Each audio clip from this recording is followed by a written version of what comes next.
Welcome to Pangangan Island Daily, hosted by Kuya Yudes. Magandang araw mga kababayan. May isang kakaibang pangyayari na naiulat sa Carmen, Bohol nitong Biyernes ng gabi, August 21, matapos ang ilang linggong tuyong panahon sa wakas ay nakaranas ng malakas na ulan ng ilang bahagi ng Carmen. Pero ang ikinagulat ng mga residente, may kasama itong mga hailstones o maliliit na tipak ng yelo na bumagsak mula sa ulap. Ayon sa mga ulat, malakas ang ulan at may kasamang pagkulog at pagkidlat. Sa barangay Nueva Puerza, nagulat ang mga residente na makarinig sila ng mga malalakas na tunog sa kanilang mga bubong. At doon nila napansin na ang mga tipak pala ng yelo ang tumatama rito.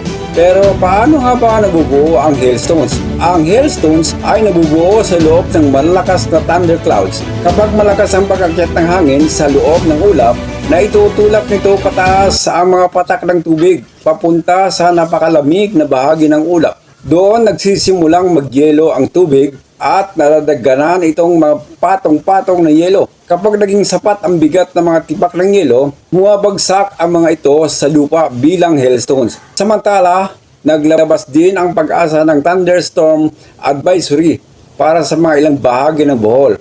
Noong gabing iyon, kabilang ang Kalapi at iba pang bayan.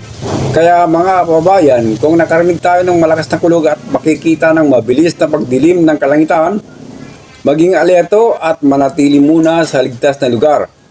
Ako po, si Kuya Yudes, naghahatid ng balita pang komodidad mula sa Bohol. Maraming salamat sa panonood.